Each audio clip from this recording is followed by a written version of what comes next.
भाई मुर्शिदाबाद और मालदा के हमारे जितने लोग हैं, ये वीडियो मैं तमाम खास तौर पे मुसलमान भाइयों आपके लिए डेडिकेट करता हूं। ओवैसी साहब और हुमायूं कबीर साहब से मुझे क्वेश्चन पूछना। साहब क्यों बोल रहा हूं इनको? क्योंकि भाई ज्यादा ही बड़े लोग हैं ये लोग, बराबर नेता थोड़ी है, एक बैरिस्टर है, तो ये लोग साहब हैं। अब सुनिए, मुर्शिदाबाद में 22 सीट है, बराबर 2 बीजेपी के विधायक हैं और 20 विधायक हैं तृणमूल कांग्रेस यानी कि ममता बनर्जी के पार्टी के, अभिषेक बनर्जी के पार्टी के, राइट। और मालदा में 12 सीट है, वहां भी बीजेपी के केवल 2 ही विधायक हैं, यानी 34 सीटों में केवल 4 बीजेपी के विधायक हैं।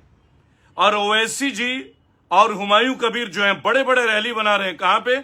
मुर्शिदाबाद जिले में। अरे भाई तुम लोग तो बीजेपी के खिलाफ लड़ने आए हो ना, तो यहां तो बीजेपी के विधायक ही नहीं है। मुर्शिदाबाद में 2 ही विधायक हैं। बीजेपी के विधायक तो जंगल महल में 10 से ज्यादा, पुरुलिया में है, बराबर टोटल अभी 65 विधायक हैं बीजेपी के। तो अगर ओवैसी जी और हुमायूं कबीर ये कहते हैं कि हम तो बीजेपी के खिलाफ लड़ रहे हैं, बराबर, तो बीजेपी की सीटें जहां हैं वहां क्यों नहीं लड़ रहे हो? और हुमायूं कबीर जी मुर्शिदाबाद में तो शुभेंदु अधिकारी बीजेपी के टिकट से नहीं लड़ते हैं। तो अगर आपको लड़ने का इतना शौक था तो आप मुर्शिदाबाद से हुमायूं कबीर क्यों लड़ रहे हो? आप शुभेंदु अधिकारी के सामने खड़े होकर लड़ो ना। ये क्रोनोलॉजी समझिएगा।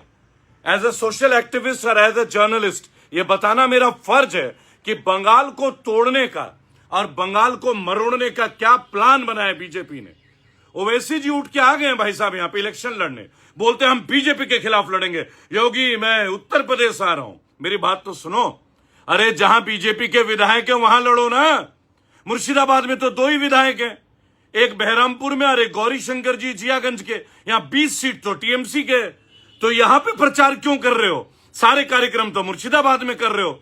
सच्ची बात बता दो देश को कि मुसलमानों का वोट बांटने आया हूं। वोट बोलते हैं ना, वोट काटवा, ऐसे ही नहीं बोलते हैं, समझ गए? कोई कारण है, कारण सिंपल है, पैकेज। राजस्थान गए ये लोग लड़ने अशोक गहलोत को हराने के लिए। सुनिएगा मेरी बात, बीजेपी से कोई नहीं लड़ते, ये लोग लड़ते ही नहीं है कहीं भी। इसलिए उमर अब्दुल्ला ने इनको कश्मीर में वैल्यू नहीं दी। सुनिएगा मेरी बात, बराबर। योगी जी के सामने तो छोड़िए, अखिलेश जी ने इनको वैल्यू नहीं दी। इन लोगों का काम ही यह है कि बीजेपी के बी टीम की तरह काम करना। एक ना एक दिन जो इनके भक्त है वो भी समझ जाएंगे। नहीं तो मुझे एक बात बताइए ना, हुमायूं कबीर भी तो 5 साल से विधायक हैं, एक भी प्राइमरी स्कूल बना है जहां पे ये विधायक है? अभी मैं एक्सपोज करूंगा एक से लेके एक को, और पूरे आरटीआई या डॉक्यूमेंट के साथ, और मैं ये बताऊंगा आप लोगों को कि ये बीजेपी से कोई नहीं लड़ रहे हैं, ये बीजेपी के अंडरवियर फ्रेंड हैं। समझ रहे मेरे भाई कि जहां जहां बीजेपी कमजोर है वहां ये लोग आके ऑपोजिशन के पार्टी को कमजोर करने का काम करते हैं, चाहे बिहार हो चाहे बंगाल हो। लेकिन मुर्शिदाबाद, मालदा और नॉर्थ बंगाल के लोग अब समझ लो, जब यहां बीजेपी का एमएलए है ही नहीं, अब मुर्शिदाबाद के 22 सीटों में 2 बीजेपी के एमएलए हैं, तो यहां ओवैसी जी किससे लड़ने आ रहे हैं? अरे लड़ो ना जाके शुभेंदु अधिकारी से, लाओ मदनीपुर में लड़ो, जाओ जंगल महल में लड़ो, नंदीग्राम में लड़ो। क्यों नहीं लड़ रहे हो भाई? डायरेक्ट वहीं लड़ो ना, खुद नॉमिनेट होके। ये काम ये नहीं करेंगे। अब देखे ना, महाराष्ट्र में मेयर बना ना, तो किसकी पार्टी ने बनाया? बीजेपी से मिलके एआईआईएम के बंदे ने गुप्त वोट दे दिया। यही तो इनको काम है, पहले सीटें ले लो फिर मेयर बीजेपी का बना दो। सेम ये बंगाल में करने आ रहे हैं।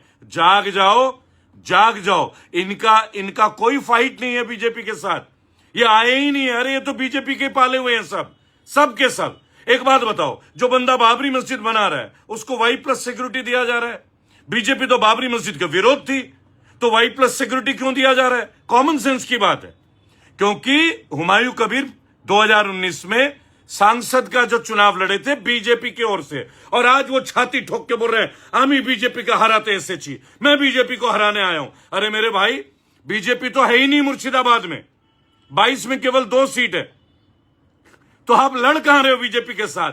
बंगाल में एक नाटक चल रहा है, बहुत बड़ा स्कैम। वो स्कैम है कि बीजेपी का नाम दिखा के मुसलमान वोटों का बंटवारा कर दो, बस यही बीजेपी का गेम प्लान है। बीजेपी का भी कोई डेवलपमेंट का प्रोसेस नहीं है।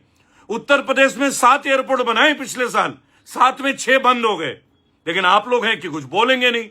सरकारी स्कूल 1 लाख से ज्यादा बंद हो गए हैं बीजेपी शासित प्रदेशों में, लेकिन आपके मुंह बंद है, आप कुछ बोलोगे नहीं।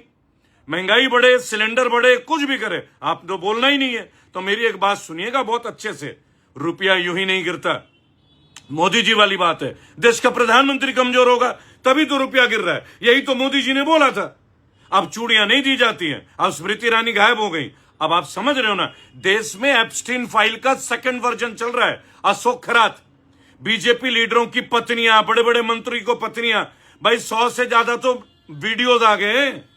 क्या तरीके से औरतों के शरीर को छू रहे हैं, उनके गुप्त अंगों को छू रहे हैं, बराबर एप्स्टीन फाइल। लेकिन अभी क्या है, फिर हिंदू मुस्लिम हो जाएगा, रामनवमी में हथियार निकल जाएंगे, लहरा दिए जाएंगे। तो बंगाल की जो जनता है, मेरी अपील है, ये ओवैसी, हुमायूं कबीर, ये सब बीजेपी के लोग हैं।